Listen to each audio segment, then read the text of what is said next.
Hello there. I'm coming at you hot with the recording. Forget I said that. That was cringy. So you guys asked questions. I'm here to answer, and let's get to it. Let's just jump right in. Let's start with the first commenter that I saw, which is X Mustard X asked, what are your hobbies? Well, you're looking at one now, which is art. I do a lot of art. Whether it be traditional or digital, depends on usually how I feel. Video games. I'd like a good, like a group horror game.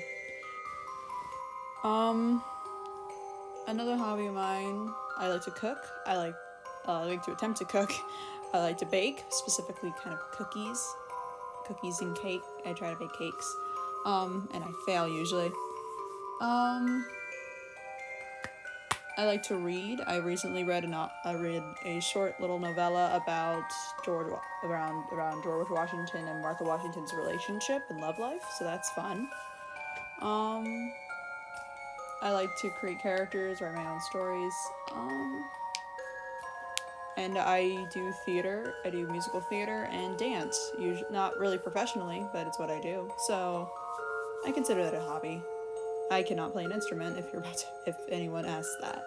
But yeah, those are some of my hobbies. I don't think it's all of them, but it's some of them. What made you join Gacha or FNAF? Multiple people actually asked this, and for the FNAF part of this question, I have been part of the FNAF fandom since the beginning, of August of 2014. I know, I'm old. I'm very old. I'm old. Yeah, I've been with the FNAF fandom ever since practically the beginning, since FNAF 1. So people are now gonna ask, why is Gray U not totally accurate? Well, I just want to have fun with the characters in AU. That's all, really. And as for Gacha, personally, I just was inspired to do it that way. I thought it'd be a fun way to put my ideas and content out there to an audience. Also, I did want to get back into YouTube, and I did want to gain an audience, and I do want to show off, and I do want to not show off, but you get it. I want to promote myself. Is probably a better word for it, but also make fun videos that everyone can enjoy to watch, and people that can watch and enjoy the videos that I make. So yeah, I hope that's a valid answer. Who's your favorite character? Out of animatronics or out of the Aftons? Because I'll rank the Aftons and I'll give you my favorite animatronics. My favorite animatronic has always been OG Bonnie. I don't know why. Followed by OG Chica. Ennard and Mangle are kind of tied. The Wire Monsters are tied.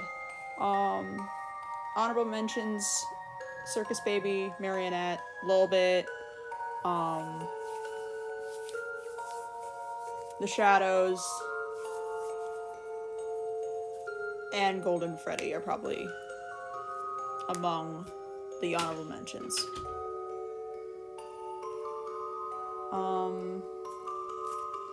How long does it usually take you to make a video and thumbnail? Well, for one, it depends on my schedule, and also depends on how much I procrastinate, because I know how much I procrastinate. It's one thing I learned in school. If there's one thing I'm learning during school, it's how to procrastinate. I'm kidding. Go to school, learn, children. The YouTube videos will still be here. When you get back from learning. Because knowledge is power. Said a very wise series of videos of Schoolhouse Rock. Anyway.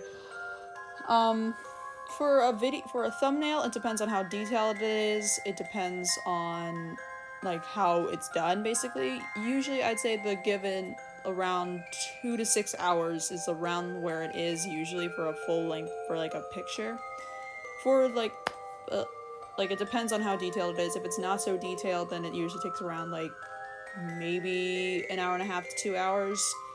If it's more detailed, then it'll probably take me a lot longer. It also depends on like the scheduling. Like I may take days between images. For example, I waited a week before I actually finished this image of Miss Afton, so that's fun. For a video, it usually depends on, again, how long is the video, and usually my videos are long, so I'd say somewhere around 2 days, and that does include editing, usually. Sometimes it takes me a bit longer. So for a thumbnail, about 2 to 6 hours, depending on how give or take, depending on how detailed the image is. For a video, around a day and a half to 2 days, maybe a little bit longer for editing. I'm rather quick. For the most part, it depends on how quickly I get an idea. Can I get an ooh-ah? Huh? Excuse me, I'm sorry, I live under a rock and I'm old. Please explain. Oof. Big oof. But thank you for your questions, X Mustard X. Thank you for your questions. Alright, next question. XOSB. By the way, I should probably say this right now. Sorry if I mispronounced any of your usernames. But XOSB asks, what were your inspirations to create or revamp the FNAF 4 quote-unquote bullies, Scout, and other non-canon characters to look a certain way and their personalities? That's a hard question to ask, because I know what I want to say, but it's hard to explain it. Obviously. I'll try to explain this in the easiest way possible. For the bullies, they actually were revamped, because they were originally gonna possess the nightmares. It was all gonna be, yeah. With the FNAF 4 bullies, I wanted them to have a bit more personality than just your stereotypical freaking bullies, so, like, Travis is a goofball, obviously, and a dipshit, but you know. Arnold's a bit more uptight, a bit more clean-cut, as you will. He actually is. I don't know if that comes across in Arnold. And Debbie's a lot more laid-back and a little bit more heartbroken and laid-back. So, like, that's a contradiction, but, like, her personality is kind of laid-back, but she's a hardworking person. So, like, with that sort of situation, I wanted, like, the personalities kind of sprang forth from their appearance, from how I designed it. And I designed it basically on how I want them to look, I guess. For Scout, I actually do have concept sketches for Scout. I do not have any for Vince, but I do have them for Scout. For Scout, I was like, okay, I want him to actually look kind of ecliptic, I guess, like, kind of like I kind of want him to match, but I do also want him to look like, not like an edgy teen, but like, I guess you're edgy teen from the 80s. I'm kidding. Maybe like more like a grunge kid is what I kind of would imagine. Even though he's not from the 90s, he's from the late 80s. He's been since like the late 80s. So that's kind of where I was going with Scout. Eve, she's always looked that way. Like, seriously, that is her, like, the outfit you usually see her in, with the pink cardigan and the collared shirt, and the scalped collared shirt, and the brown skirt. Yeah, that is actually what she's always worn. So the only thing that's changed is her hair. It used to be a short black bob. And she used to be a little bit older.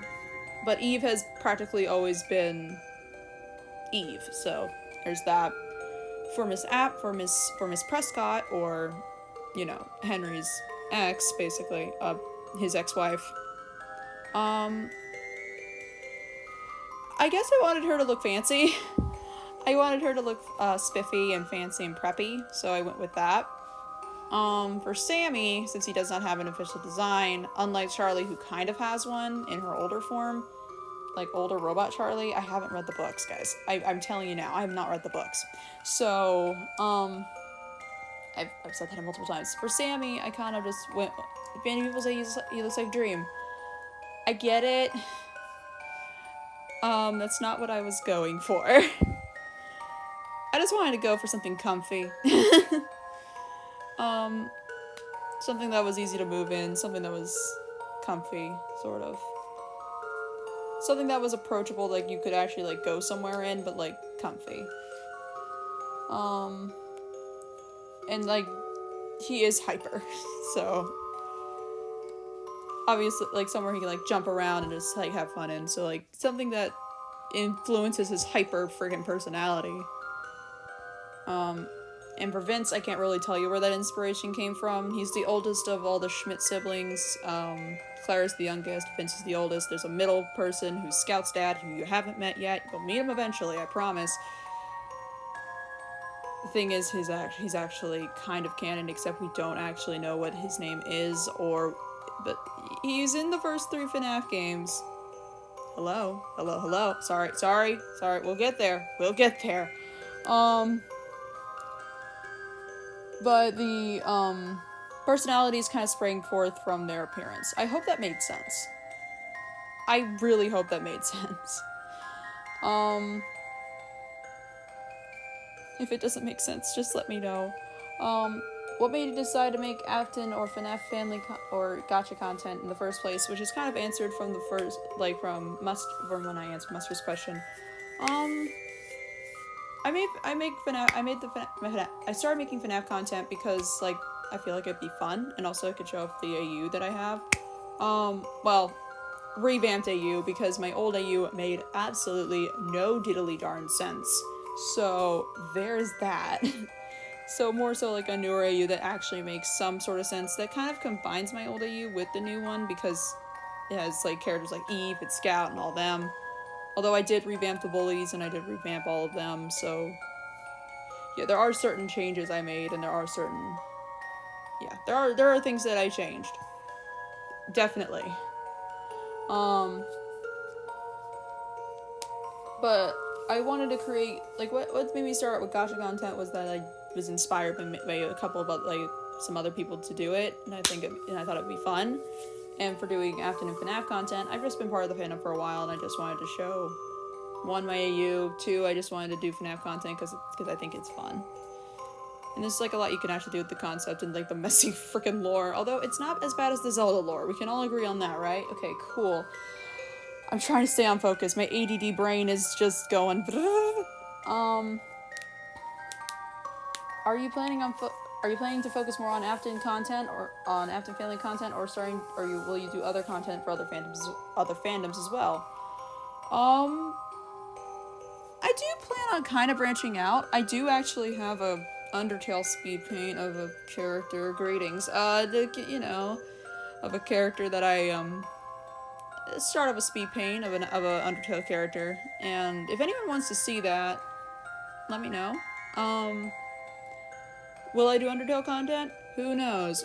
I may do stuff with zodiac signs, because that's fun. Hi, I'm a Taurus, how are you? Where are my stubborn bulls at? I'm kidding. I'm a Taurus, so there's that. But like other fandoms as well, I would also try to do maybe some Undertale, maybe some creepypasta, maybe. Nothing probably like Sandersides or anything. I do watch Sandersides. I do know like Virgil, Roman, Patton, all them. A lot of people say that Baby Mike looks like Patton. I'm like, you're not wrong. God damn it. You're not wrong. Oh, there's so many cons of saying that Baby Mike looks like Patton. But like, what I try to do is stuff from other content from other fandoms. I try. Probably some Undertale, probably some Danganronpa. I've already dipped my toes in with Danganronpa and Among Us. I do actually plan on drawing all the astronauts, because like that'd be kind of fun. I do actually have orange and yellow kind of made, so I still need to color them, and I still need to do the imposter version, but that fun stuff.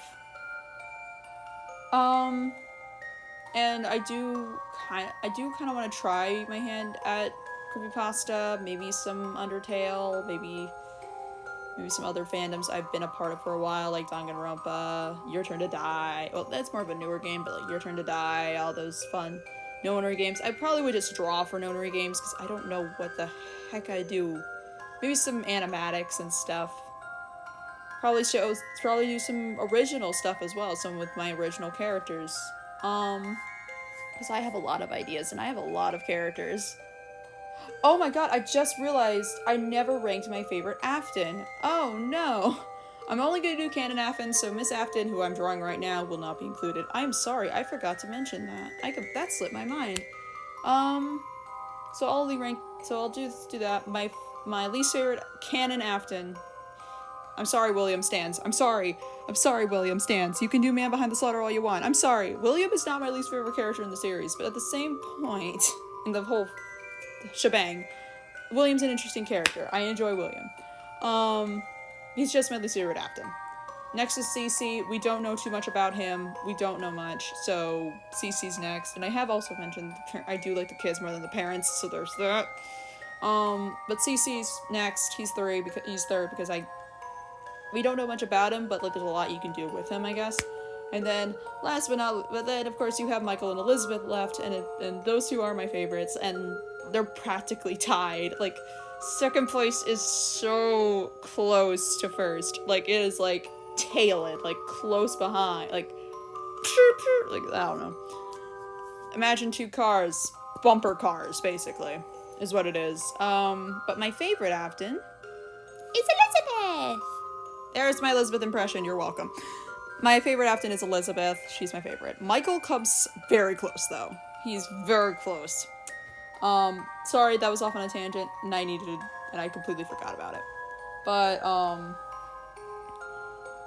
will I do content from other fandoms as well? Likely. I will try my best. I will try. But I will probably focus more on FNAF at the moment. And maybe I'll do some of my own stuff. If anyone wants to see a part 2 of the Danganronpa, of redrawing Danganronpa, of like a lot of my old Danganronpa OCs, like let me know, seriously. Also I love your art videos. Thank you. Thank you for your compliment. Thank you. I get so like flustered, like I get so flattered by everyone's like, I love your art, I love your videos, and I'm like, aw, thank you. I mean that genuinely. I tell you, I'm not great with words, and I mean it. Oh man. Thank you. Thank you for your questions also, XOSB. Thank you for your questions. Next, Glitched Girl asks, how do you draw so good? First off, thank you. Second off, practice and experience. A whole lot of it. A whole lot of practice, experience, blood, sweat, tears, and passion. Yeah, that's basically what it is. It comes from experience, and it comes from practicing, referencing, which is not cheating, guys. It's not cheating. References help a lot. Practicing from life always helps you. And then of course you have like, just if you have like a passion for something, you're gonna get better at, and you're gonna want to keep trying to get better at it. Which is basically my thing. So yeah, basically a lot of practice, experience, blood, sweat, tears, and passion. Basically. Why are you so underrated? I don't know how to answer that question. But thank you.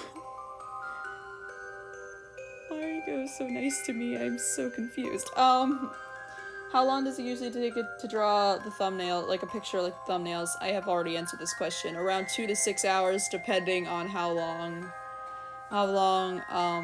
detailed the drawing is.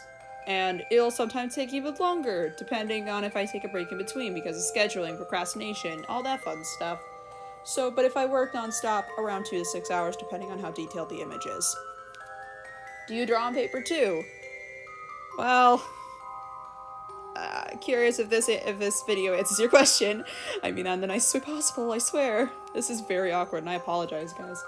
But yes, I do draw on paper. I grew up drawing traditionally, and I'm an off-on kind of digital artist, so I try. I seriously do try. But yes, I do draw on paper. And if it's not too personal, and just if you want to answer it, how old are you? Well, I have put hints to what my age actually is in the first video that I don't have unlisted on my on my in the description of that, and I say freshman foundation drawing class, that should probably give you an answer. Oh yeah, this. I lost the footage. Anyway, long story short, lost the footage here. Anyway, and also, no, you're not too late, Glitch Girl. Thank you for your lovely questions. And last but not least, Secret Personas. Hi asks, I'm not sure if you'll do this, but can you make art live, like Premiere? I'm sure that people will have questions there, I think. Well, I'm very confused by your question. Like, you mean, like, how do I animate it? Or do I... like, animating my drawings, I guessing is what you're saying. I'm sorry, you're gonna have to explain. I'm sorry, I don't know what the answer to that is. But thank you guys for your questions, and thank you for watching. Mwah. Bye.